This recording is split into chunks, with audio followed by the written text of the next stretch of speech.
Don't go. Fuck this.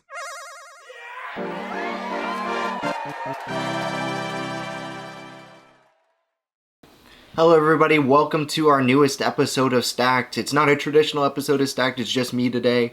But I was tasked by Joey to rank all of the Oscar-nominated movies, because not only did I watch all the Best Picture nominees, which a ranking will be coming out shortly, hopefully, but also every Oscar-nominated movie, from short film to documentary to original song, all the way up to Best Picture. And I decided to compile them all in one ranking for you guys to see what's worth it and what's not worth seeing. There are 50 films this year, so let's start out with number 50. Alright, at number 50 we have Emilia Perez, probably the weakest film in a long time to get nominated for anything at the Oscars, other than the ABC's A Book banning last year. Emilia Perez has 13 nominations, including Best Picture and Best International Feature, amongst others. It's like almost a record-breaking movie in terms of nominations. It's a very weak movie. Like, looking at it on the surface, you've got this really interesting story, yes, but it's told in the most uncompelling way, and I like Jacques Audiard from his movie The Sisters Brothers from a few years ago, but here it's cringeworthy commentary paired upon a movie that doesn't deserve the excellent musical style that it tries to pervade. These songs are nonsensical, the performances are weak, and if I'm being honest, it just feels like the Academy is trying to virtue signal a little bit. Alright, next on the list is number 49, The 688. This is nominated for only one Oscar. It is Best Original Song, and this follows a group of black women in the U.S. Army who hand out mail overseas during the war. And my problem with The 688 has to do with it is a Lifetime movie. Kerry Washington is very bad in this movie. She's playing it up too much. I think all the other characters are really poorly rendered, and it's a pretty weak film. The reason it's nominated is its song, which is by far the most generic song that's nominated. However, generic in this year's batch of nominees is probably enough to get it a win.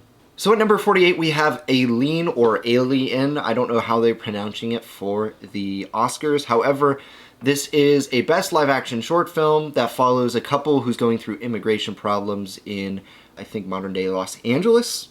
It is another one of those movies that is very great for the time. I think in this year it is awesome to have a movie that talks about this subject matter, but it's really the editing and performances in this that are exhausting, and it feels like a movie that is preaching rather than doing a good job at communicating the problem, because it almost gets to be laughable when it's a very serious subject matter.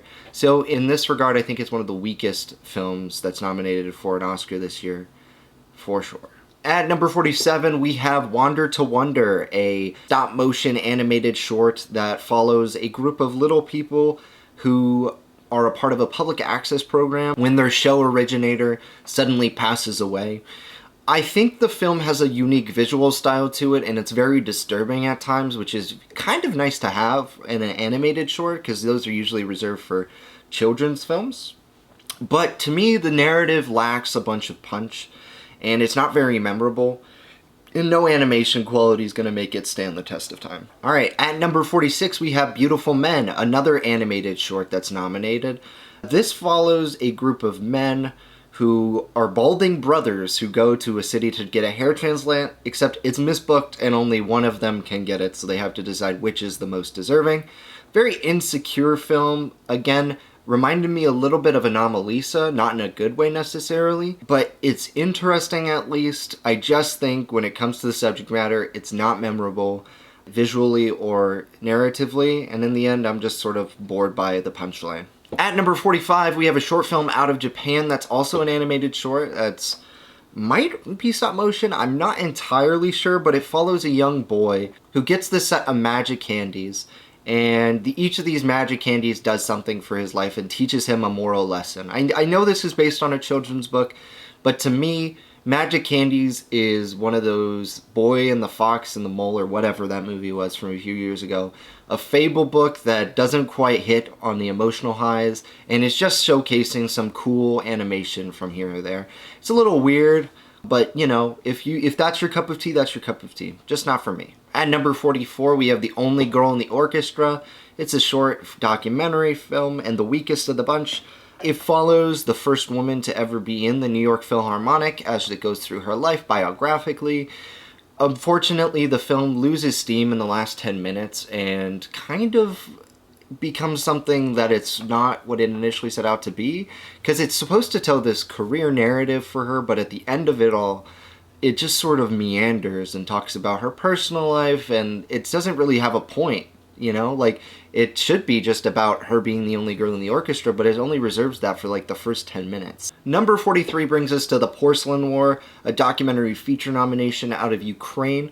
This film follows two amateur filmmakers who are just ordinary citizens in Ukraine who have to learn to fight for their country essentially when come under attack. They also are artists and make porcelain figures, which showcase like sort of a dichotomy between the war and art and how art brings hope to people. Yet for me, unlike 20 Days in Mariupol last year, it doesn't really show the hope and despair of the war, really. It is pretty bland and one note. I know it's a favorite among a lot of Academy voters, it seems, but right now I would just say it's not great. It's just fine. Alright, so at number 42 we have The Girl with the Needle, Best International Feature nomination only under its belt. And this is a bleak film set in Denmark in post-World War I.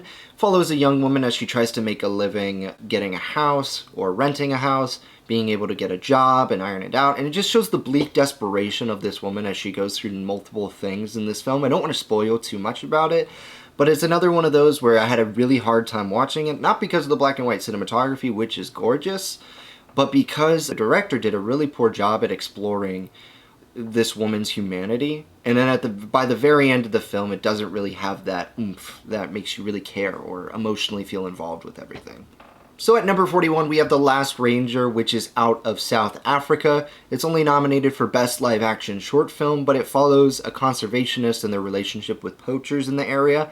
There's a cute little twist, not cute, I guess, but really interesting twist in the film. But as far as the subject matter goes, it's pretty one note. It's a film that advises against poaching and the dangers of it, and that's about it. So at 40, mixing it up a little bit, we've got Elton John, Never Too Late. This documentary is only nominated for one thing, and it's not Best Documentary, it's Best Original Song. And going into this film, I had no idea what it was about, but I do love Elton John, so I figured it would just explore his later career. And unfortunately, the film was set on archival footage and showing just his rise as a musician, rather than the more interesting stuff in the film, which is about his retirement and later career. When it cut back to like, oh, like this is him performing and whatnot, I was like less interested. As monumental of a figure as Elton John is, everybody knows that side of the story, especially if you've seen something like Rocket Man. And the song is just okay. Another one of those mediocre songs. So at number 39, we have Soundtrack of a Coup d'etat, a documentary feature nominated this year that explores the U.S.'s involvement in a coup d'etat in Congo. It sort of shows how the cultural war was taking place and how the U.S. used black civilians and black artists in order to provoke and sort of influence change in that region through music and art. And while I think this film is fine on the surface, it's 2.5 hours of quotes, and it felt more like a video essay, which gave it a dry feeling. There's not a lot of archival footage that they used, and I'm not sure that they could have had a lot of it based on the area in which it was. Not only that, but I do feel like a lot of living interviews were cut because of that, and as a result, the documentary is really slow and dry over the course of its runtime. And that's really what drops it down on the list. Here we go, probably an unpopular opinion, but at number 38 I have Wicked, nominated for 10 Oscars this year, including Best Picture. Wicked is an adaptation of the stage Broadway play of the same name, which is a pseudo-prequel to The Wizard of Oz. This film I was very mixed on. I had low expectations going in because of the trailers, but when it came down to it, I enjoyed the film, though I don't think it's excellent. I've seen the stage show, and I think it's quite overrated. I do like what it has to say. I do think it's doing more than The Wizard of Oz is in terms of its thematic and narrative storytelling, but the weakness in this lies in the substance of it all. there is such a heavy-handedness to the way it explores its narrative that it feels like a young adult feature. And while it's accessible to a wide variety of people, and I'm sure fans of the stage show will love this film, to me, it's just fine. At number 37, there's The Complete Unknown biopic about Bob Dylan, starring Timothée Chalamet. This film has 8 nominations, including Best Picture and Best Director. Sort of a strange movie in that regard. I don't think this is an exceptional biopic. We have other ones later on, potentially in the list, that are doing a lot more in terms of telling their real-life stories. Here, The Complete Unknown doesn't really shy away from the formula, and while it has wonderful sound, in my opinion, it just falls short in every other regard. Some of the performances are fine, but it's really unremarkable. At number 36, we have Instruments of a Beating Heart, nominated for 1 Oscar, and that is Best Documentary Short. This tackles a story of a young girl who's learning an instrument in Japan's school system. It's a pretty sad film to watch, to see like the breakdown of a little girl as she's like put through this rigorous set of tasks in order to understand and reach a level of proficiency in drumming. But to me, I don't really think the ending hit to make the rest of the film worth it. Is it well made? Yes. Is it interesting and showing us something that I might not be aware of? Absolutely. But it doesn't quite reach the greatness of other films later on the list. So at number 35, we have The Man Who Could Not Remain Silent, a best live-action short film out of Eastern Europe. This film was about a train ride through a region from, I think, Belgrade to Serbia, as there is a genocide happening and there's a lot of racial profiling going on. And I watched this film without subtitles, so it's probably the one I have the least to say about, because the dialogue pretty much carries this one, but you can tell the taut tension throughout because of its direction, and I think it's a good film. I will get back to it with subtitles later, though. So at number 34, I have Death by Numbers, probably the hardest film to find on this list. This is a documentary short about the Parkland shooting and a victim who survived those attacks. Very fascinating film to a certain degree. I think it's really interesting to examine the survival of somebody after an event like that and to see how it affects them going forward. However, it's very hard to get in the mind of that person unless you have experienced somewhat similar things yourself. And I think for the vast majority of people, they're not going to be able to do that. And I do think there are some creative choices in here that don't quite work for me, that kind of limit how I feel. Alright, so at number 33, we have Yuck for Best Animated Short. This is one of the better animated shorts out there. It's a typical small 2D animated short film following these kids as they discover their sexualities by kissing. And it might seem gross to describe it like that, but it is a very sweet film about the innocence of childhood and, cooties and stuff like that. I wouldn't say it excels in anything. It's a typical coming-of-age story, very cute, very sweet, but nothing more than that. At number 32, I have Maria, nominated for Best Cinematography at the Oscars this year. It's the only nomination it got. I argue that Angelina Jolie would have deserved a nomination for Best Lead Actress. Maybe the production design. It is a very beautiful film to look at, as it follows Maria Callas in her last years of being an opera singer, and the terrible devastation she faces as being somebody who's falling out of their fame and how rude people can be. And that's what I was really impressed with this movie, because it's not your standard biopic, because it does have some meta angles to it, but it just does a wonderful job at capturing somebody's human reaction to just being out of touch, losing your way. At number 31, we have September 5, the controversial film from Paramount, only nominated for 1 award, and that was Best Original Screenplay. The screenplay for this film is good. It's a wonderful film for examining journalism and what you can show on television. My only issue is that it doesn't really get into the politics of what's going on. I think it's not necessarily fair to one side over the other. And while the events are terrible, what happened, arguably locking them inside the studio does limit the film a little bit in what it can possibly show. Alright, so now at number 30, we've got The Brutalist, nominated for 10 Academy Awards, including Best Picture. Another one that I think is a little bit overrated. I think the first half of the film, which examines this immigrant story as a coming to America and starting a new profession, is very fascinating, very dark, and kind of gruesome in a way. But it's the second half of the film after the intermission where I feel like the film falls off a little bit. I think While what it's saying is very interesting still, I feel like it's the execution that falters. There's actually not enough time to examine the fallout of everything from the first half. And then the epilogue, I think, treats the viewers as a little bit dumb. Like, I know what they're trying to say about arts and architecture and the idea of legacy, but I think it kind of fails in that regard. So here we are at number 29, Kingdom of the Planet of the Apes, only nominated for one Academy Award, and that's Best Visual Effects. I've only seen this film once so far, and while I did enjoy it as a new installment in the Planet of the Apes franchise, I feel like it doesn't measure up in terms of the thematic examination and the heart that we saw from those Matt Reeves, Rupert Wyatt Planet of the Apes films from a few years ago. The visual effects are outstanding, some of the best of the year for sure. But as far as the story goes, as well as the ape characters, I wasn't truly invested in the world like I was with the other, but I can't wait to see where it goes. So at number 28 on the list is Sugarcane, Best Documentary Feature nominee. This is a film about an abuse that goes down in a Canadian school. It's a very, very sad film, very meditative. All these interviews and talking heads about what was done, the cover-up, and the potential that this happened all over the world. And there's actually a great parallel in another movie that is later on this list. A lot of documentaries have a problem with making a documentary that fits the feature length. I think this does. I don't quite think it hits the emotional highs that most would expect. Alright, so at 27 on the list is Anuja, Best Live-Action Short Film out of India, that follows a sister, or a pair of sisters, as they have to decide between their working future and their education. What I felt about this movie was it was very heartfelt, very well made. It could have stuck to those very stereotypical bounds of a story set in poverty. But I think what really struck me was the relationship between the sisters and the actual great command that the performances have, even if they're a little bit uneven at times. I mean, it does follow children, so the fact that you have some good child performances in here and a convincing script is enough to give me a thumbs up on this one. Seed of the Sacred Fig is my pick for number 26 on this list. It's a film out of Iran, however it's being picked by Germany as their film because it was made in secret against Iranian law.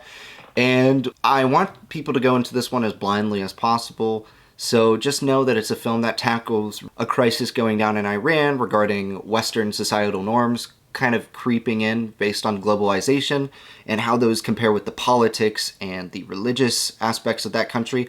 While I feel like the film examines these issues and this world in a very interesting and truthful way, I almost feel like it overstays its welcome a little bit. At 2.5 hours long, well paced well, it sort of loses steam near the end and arguably uses one of the characters as a tool rather than a character. That doesn't make it any less impactful though. The performances are across the board wonderful, and using paranoia to your advantage, this film nails it. So at number 25, we have I Am Ready, Warden, a best documentary short out of Texas that follows a death row inmate as he comes to the end of his life. And you get to see a variety of perspectives here. In this 40-minute short, you get to see the victim, you get to see the criminal who did this crime, and you get to see like the whole gamut of like opinions and beliefs about the death penalty and about the system. And I think it's a great documentary at showcasing the humanity and how we may be going about things wrong. Number 24 is No Other Land, a best documentary feature. Probably a lot lower than most people would have it, but I think this is still a fascinating examination of the conflict in Israel and Palestine. While I expected something more in line about the Gaza conflict and something along the lines of 20 Days in Mariupol, like an on-the-ground look at that situation, I don't think this is bad at all. I think this captures the humanity of the situation from two competing sort of perspectives with the Israeli journalist and the Palestinian activist. Do I think it's a bit repetitive? Yes. But does it reach and accomplish its goal? Yeah, and I think it's very important that people see this one. So at number 23, I do have Inside Out 2 from Pixar. Pretty much an expansion of the first film in every regard in terms of its scope, its characters, inside and outside of Riley's mind. I think there is a lot more to play around with here with the aging of an individual. I do have issues with the film. Notably, I do think some of the emotions are underused, both from the new cast and the old cast, and it is virtually the exact same movie in terms of like the thematic beats. It's like Joy goes through the exact same journey and nothing is new. No, it's still fun. Riley's story is great. Anxiety is an awesome addition to this cast, but I expected a little bit more. Next on the list is number 22, Flow from Latvia. It's nominated for 2 Academy Awards, including Best Animated Feature and Best International Feature. What I do like about this film is that it's an independently produced animation. It uses no dialogue whatsoever spoken, and it just follows these animals as they try to survive like a cataclysmic global catastrophe, a story about climate change and animals banding together of all types to try and survive. And while I wasn't emotionally moved by this one, I was struck by its visual palette. It's like very watercolory, something that is visually astounding for the budget it had, but not so much as to rank it higher on this list. I do think near the end it lost a little bit of its steam, and that ending is really, really abrupt. So it might be a little bit lower than most people have it, but I have Anora at number 21 with 6 nominations, including Best Picture and Best Director. I like this film a lot. I think Sean Baker does a really good job at containing this romantic narrative inside its space of 2 hours. I think Annie's a great protagonist, and that Yuri Borisov is really great in this film. But my problem is with the edit. I think Sean Baker has a really hard time at depicting the slow-paced nature of life as a stripper and her life post being a stripper with Mark Edelstein's character, and the like fast moments of like joy and happiness that come with this rapid fire romance. And I think it's a good film, well made. I do have a little bit of problems with it. And starting off the top 20, I do have Wallace and Gromit, Vengeance Most Foul, the newest Wallace and Gromit film out of Aardman, and the first in a very long time. It was great to see these characters again, and a step up from last year's Chicken Run sequel, which felt like a pale imitation of the original. This felt very true to form for Wallace and Gromit as characters. Yes, it has the same inventiveness and joy, but it's also silly, and it isn't afraid to make a penguin who dresses up as a chicken scary as a villain. And it is very dark in that regard. Do I think it's a little silly with AI in this? Yes, I don't think that fits the Wallace and Gromit medium, but I do think it's a very good animated film. So at number 19, I do have probably an upset for Best Documentary, Black Box Diaries. It's from Japan, and it's about a journalist who accuses a high-ranking official of committing sexual assaults. And I think it's a great examination of the justice system and fighting back against traditional norms, especially in a masculine environment. I think as a Me Too film, it works properly without being something like too preachy in that regard, but I think it nails the tone of this all and shows both the trauma but also the satisfaction somebody can get from just speaking their truth. So at number 18, I have the stop motion film outside of Australia called Memoir of a Snail. This follows a brother and sister separated by a terrible happenstance and tackles the existentialism about their perspectives on life. I think this is a very touching watch, very hard watch at times, bleak, but I think it absolutely nails their relationship, and I love the script in this. It's so imaginative, so random, but never fails to like capture something about human life that is beautiful. So at number 17, I have A Real Pain, a film that I expected to see more here this award season. Got a Best Original Screenplay and Best Supporting Actor nomination. I really like this film. I think it's a great examination of pain and suffering, a different kind of film about the Holocaust, set in the modern day and about grief, and more than just the Holocaust, as much as it is about cousins and brotherhood. And Kieran Culkin is really great in the film. Jesse Eisenberg's really good. Just overall a pretty solid watch. With number 16, I have Nosferatu, the remake of the original classics. This was nominated for a bunch of tech awards, including cinematography, costuming, production design, and makeup. I think Bill Skarsgård is unrecognizable in this movie. I think as far as it goes as a horror movie, it's pretty great at adapting the story. Do I think it gets a little long in parts? Yes, but does it capture that period effectively? Absolutely. It felt like I was watching an old German expressionistic masterpiece, and I think that's the best compliment I can give Eggers & Co. At number 15, I have A Different Man. Only got nominated for 1 Academy Award, that's Best Makeup and Hairstyling. This is a film that follows a disfigured man who undergoes an experimental procedure to try to normalize him. I think this film does a great job at showing how disability is not a weakness and that we can grow past it. Adam Pearson's phenomenal. Sebastian Stan's great. I think it's a great cautionary tale. Really, the only thing that I think it struggles with is its tone. I think tonally it's silly in some places when it's supposed to be yes and it's serious in others, but I think it has a hard time balancing those two acts. At number 14, as I was alluding to earlier with Sugarcane, there is another film that examines abuse at a school well, and that is Nickel Boys. it is nominated for Best Adapted Screenplay and Best Picture. I think this is a great film at examining race in the 1960s and in later years too. I think it's a great film about putting somebody in somebody else's shoes and becoming friends and growing up together.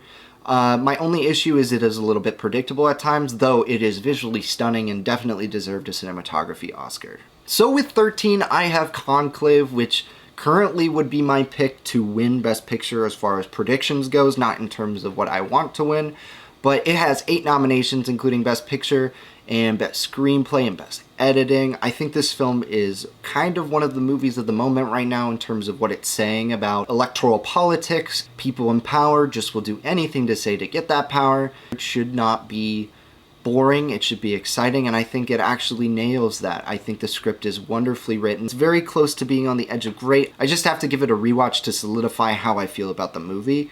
Ralph Fiennes is incredible. I think Edward Berger does a wonderful job directing this. And yeah, it's tops this year. With number 12 on the list, I do have another music biopic, but this one a surprise, Better Man for Best Visual Effects. I think as absurd as it is to have a movie about a monkey as a protagonist when he's just not a monkey in real life is a fascinating choice.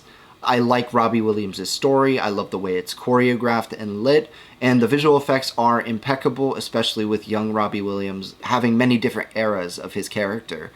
At number 11, my pick for Best Documentary Short this year is Incident. This is a film all compiled with body camera footage, and I think where this film succeeds is telling a story in a unique way.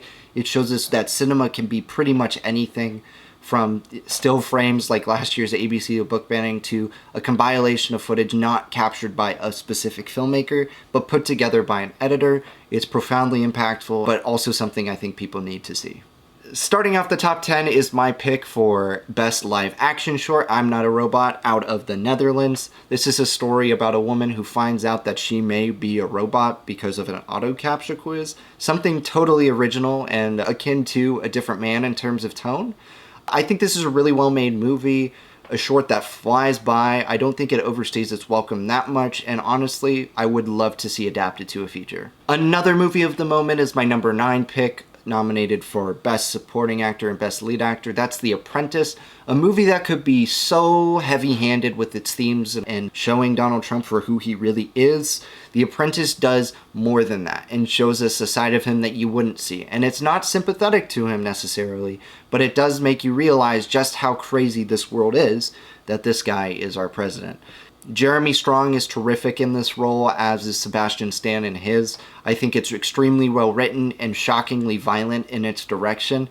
Yes, I do have an issue with the way it's filmed in 2 separate parts, but I think that goes to show and help the film really highlight the ugliness of the era that we find ourselves in now. So at number 8 is my pick for Best Animated Feature, The Wild Robot from DreamWorks. This is their last in-house production, and I think it's beautifully well made. I really think this is great. I think the visual style is so unique, just a tweak from their more recent films like Puss in Boots, but it's visually astounding. I think the animals are a bit too quippy, but Lupita Nyong'o and Pedro Pascal and Kit Connor really carry this movie. I think their character work is wonderful, and how each of their arcs intersects is probably one of my favorites of the year. Even as a kid's film, I think it is one of the best. So some people might disagree at how high this one is on the list, but at number 7 I have Gladiator 2, only nominated for Best Costume Design. This is just a continuation of the first Gladiator film with Paul Mescal as the child of Russell Crowe's character from the original. This is a true legacy sequel, extremely well made. I don't understand the hate for it, and in fact I think it knows what it's doing. Tonally, I think Denzel Washington is theatrical. I think Paul Mescal plays it operatically. The costumes are great. I don't think they're necessarily period accurate, but I love them anyway. But yeah, super exciting film to watch in theaters, and I hope to get to see it pretty soon again. Alright, let's get to the nitty gritty. My number 6 is The Substance, a blast that's nominated for Best Picture and Best Director. So exciting. Haven't seen anything like this before, even in the body horror genre. I think thematically it's saying a lot, even if, yes, it's on the surface, but that shouldn't discount how important it is for Hollywood to know and see that middle-aged actresses are worthy of having leading roles in film. I think the sound is excellent. I think all of the technical elements are awesome. This is more than worthy of its nominations. Probably really high up for most people is my pick for best visual effects, Alien Romulus. I'm not talking about the Rook stuff. I know it's crazy, but I think it serves a point thematically in the movie about how bankrupt Weyland-Yutani is. I do think everything else in the movie is outstanding, from the space stuff to the gravity walks. All of the characters in this movie blend in so well into their environment, and for integrating the practical effects into it, everything fits in perfectly into this world. It's so hard for me to find a sci-fi film that really hits the mark when it comes to depicting a future environment and having the characters fit into it like it's real. And Fede Alvarez nailed it. Hate the haters, because it's really good.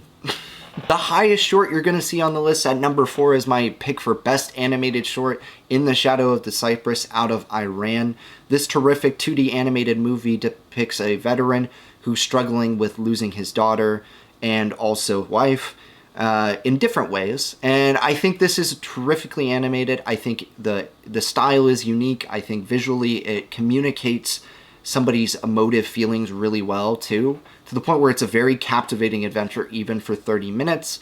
I also think that visually it's so distinct comparatively to the other nominees, and honestly touching, and leaves a lot to think about at the end of it all.